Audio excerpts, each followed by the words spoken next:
کتاب الجنائز چیپٹر میں کہ قبر میں 4 سوالات کیے جائیں گے. 4 کا عدد موجود نہیں، لیکن سوال جو بتائے گے وہ میں گن کے بتا رہا ہوں 4 ہے کہ قبر میں یہ سوال ہوں گے. پہلا سوال ہوگا مر ربو کا، بتا تیرا رب کون ہے. دوسرا سوال ہوگا ماں دینوں کا، تیرا دین کیا ہے. تو کیا خیال ہے کہ بریلوی، دیوبندی، اہل حدیث، شیعہ یہ جواب دیا جائے گا یا کہا جائے گا دین الاسلام، میرا دین اسلام ہے. تو اگر قبر میں جا کر اسلام دین ہے تو قبر سے باہر بھی اسلام ہی دین ہونا چاہیے. ان مولویوں کو چھوڑو، ان شیخ الحدیث، شیخ القرآن اور مفتی اعظم اور فلانا اعظم، ان کو چھوڑو، انہوں نے اپنی قبروں میں جانا ہے، پتہ نہیں ان کے ساتھ کیا ہو رہا ہوگا. ہم تو اس کتاب کے پابند ہیں، سیدھی سی بات ہے. وہ اپنے اعمال اپنے ساتھ لے گئے، ہم کسی کے پابند نہیں ہیں. ہمیں ہمارے محبوب صلی اللہ علیہ وسلم بتا گئے کہ مومن جو ہے جواب دے گا میرا دین اسلام ہے. اب ہمارے حساب سے تو ایک تیسرا سوال بھی ہونا چاہیے تھا کہ تمہارا مسلک کیا ہے. اور جی اسلام تو سارے کہتے ہیں، مسلمان تو سارے کہتے ہیں. اگر ہم اہل حدیث اور دیوبند اور بریلوی اور شیعہ نہیں لکھیں گے تو فرق کیسے پتا چلے گا. تو پھر اللہ تعالیٰ کو بھی چاہیے کہ فرشتوں کے ایک سوال ساتھ یہ بھی لگا لو اس کے ذیل میں ایک جز نمبر 1 کہ دین تو بتا دیا، آپ بتائیں آپ کا مسلک کیا ہے.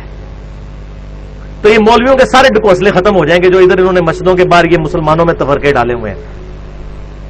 الحمدللہ اس وقت دنیا میں کئی مسلمان ملک ہیں جہاں پہ یہ تفرقہ نہیں ہے.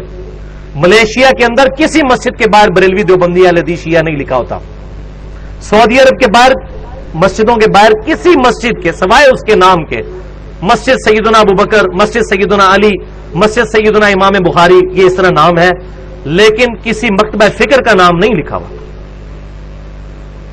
یہ سب کانٹیننٹ انڈیا، پاکستان اور بنگلہ دیش کا یہ بےہودہ کلچر، اور یہی پھر انجیکٹ ہوا ہے چائنا کے اندر. آپ حیران ہوں گے، میں چائنا کے اندر گیا، جولائی 2004 کی بات ہے. مجھے حیرانگی ہوئی کہ چائنا کے مسلمان بھی بریلوی، دیوبندی، اہل حدیث اور شیعہ ہیں. حالانکہ ان بیچاروں کو پتہ ہی نہیں کہ بریلوی کیا چیز ہے، دیوبند کیا چیز ہے، اہل حدیث کیا چیز ہے، شیعہ کس چیز کا نام ہے. انڈیا کے شہر ہیں بریلی اور دیوبند. تو اس سے مجھے اندازہ ہوا کہ جتنی بیماری انڈیا پاکستان کے اندر ہے یہ پھر ایکسپورٹ ہو جاتی ہے دنیا کے باقی مسلمان ملکوں کے اندر. اس اعتبار سے یہ واقعی گمراہی کا قلعہ ہے ہمارا ملک بنا ہوا اس وقت. کہ جتنی گمراہی ہیں یہی باہر جاتی ہیں، ایکسپورٹ ہوتی ہیں. اچھی چیز تو بڑی مشکل سے، اب شکر ہے حق کی آواز یوٹیوب کے ذریعے پہنچنا شروع ہوئی ہے، ورنہ چینلز پہ تو کوئی بات ہی نہیں ہمارے جیسے لوگوں کو کرنے دیتا. اللہ اکبر. تیسرا سوال ہوگا ما کنت تقول فی حق ھذا الرجل، اس مرد کے بارے میں تو دنیا میں کیا کہا کرتا تھا، کیا عقیدہ تھا. یعنی نبی صلی اللہ علیہ وسلم کے بارے میں سوال ہوگا. ترمذی کے الفاظ ہیں من نبیوں کا، تیرا نبی کون ہے. تو دونوں سوال ٹھیک ہیں. میں ایک حدیث موجود ہے، وہ شخص میں پوچھے گا کہ آپ کس مرد کے بارے میں مجھ سے پوچھ رہے ہیں. تو فرشتہ کہے گا الذی بعث فیکم، اس شخص کے بارے میں جس کو اللہ نے تم میں نبی بنا کر مبعوث کیا تھا. پھر کہے گا مومن ہوا محمد رسول اللہ، وہ تو اللہ کے رسول محمد تھے. سکتا ہے. تیسرا سوال ہوگا کہ اس شخص کے بارے میں تو کیا کہا کرتا تھا، یا یہ سوال ہوگا کہ تیرا نبی کون ہے. اب ان 3 سوالوں کے بعد ایک چوتھا سوال ہے.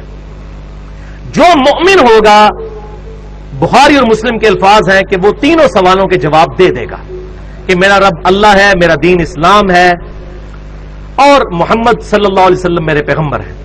اس کے بعد جب وہ جواب دے لے گا تو جو مؤمن ہوگا، اس کے بارے میں مسند امام احمد میں انٹرنیشنل نمبرنگ کے مطابق 18,733 نمبر اور سنن نبی داؤد کے اندر 3,212 اور 4,753، یہ 2 حدیثیں سنن نبی داؤد میں. الفاظ آگے چلتے ہیں کہ جب وہ جواب دے لے گا تو فرشتے پھر اس سے سوال پوچھیں گے کہ تجھے کیسے معلوم ہوئے ان سوالات کے جواب. یہ چوتھا سوال ہے جو چھپایا ہوا ہے مولویوں نے، کیونکہ مولویوں کی روٹی بند ہوگی. یہ چوتھا سوال بتا دیں، یہی تو اصل چیز ہے، صراط مستقیم اسی سے تو ملنا ہے. تو چوتھا سوال فرشتہ یہ پوچھیں گے کہ تجھے کیسے معلوم ہوا، تو نے کیسے یہ سوالوں کے جواب دے دیے. تو وہ مؤمن کہے گا میں نے کتاب اللہ پڑھی تھی تو میں نے اس کتاب کی تصدیق کی اور میں ایمان لے کر آیا. میں نے کیا چیز پڑھی تھی؟ کتاب اللہ. اور انڈیا پاکستان اور بنگلہ دیش کا مولوی کہتا ہے قرآن و سنت ڈائریکٹ نہ پڑھنا گمراہ ہو جاؤ گے. تو ان کی پبلک پھر کیا قبر میں جا کے جواب دے گی؟ قرآن جس نے پڑھا ہوگا نا، اب پتہ چل گیا کہ کس مومن نے، کون مومن ہے جس نے قبر کے اندر جا کے سوالوں کے جواب دینے ہیں. جس نے پوری زندگی قرآن پاک کو سوائے سورہ یاسین اور سورہ ملک کے، وہ بھی بغیر ترجمے کے پڑھنے کے علاوہ اس کی کوئی اہمیت نہیں سمجھی، اس نے خواہ کہنا ہے کہ میں نے کتاب اللہ پڑھی تھی تو تصدیق کی، خواہ تصدیق کی، اس کو تو پتہ ہی نہیں کتاب اللہ کے اندر کیا لکھا ہوا ہے. اتنے جھوٹ چل جان گے، کب فرشتہ نے تو نہیں جھوٹ بولیا جا سکتا. فرشتہ نے بولو گے اللہ انہوں دس دے گا، اللہ تعالیٰ بتا دے گا. فرشتوں کے ساتھ تو کوئی غلط بیانی نہیں کر سکتا. اور بخاری اور مسلم کے الفاظ اسی حدیث میں ہے کہ آپ صلی اللہ علیہ وسلم نے اس کے بعد سورہ ابراہیم جو سورت نمبر ہے 14، اس کی آپ صلی اللہ علیہ وسلم نے آیت نمبر 27 جو ہے وہ تلاوت فرمائی. اس کے بعد بخاری اور مسلم کے الفاظ ہیں. آپ کے قرآن پاک میں 260 نمبر پیج پہ پہلی آیت ہی یہی ہے. 260 نمبر پیج پہ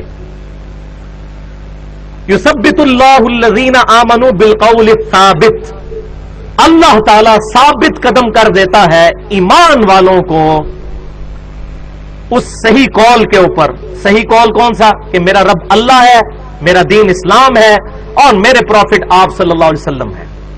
فی الحیات دنیا، اس دنیا کی زندگی میں بھی، وفی الآخرہ، اور آخرت کی زندگی میں بھی. اور آخرت کی پہلی منزل قبر ہے. صحیح مسلم کی حدیث ہے جو مر گیا اس کی آخرت شروع ہوگی. وَيُضِلُّ اللَّهُ الظَّالِمِينَ، اور اللہ تعالیٰ ظالموں کو گمراہ کر دیتا ہے. ظالم کون ہے؟ جو کتاب نہیں پڑھتے.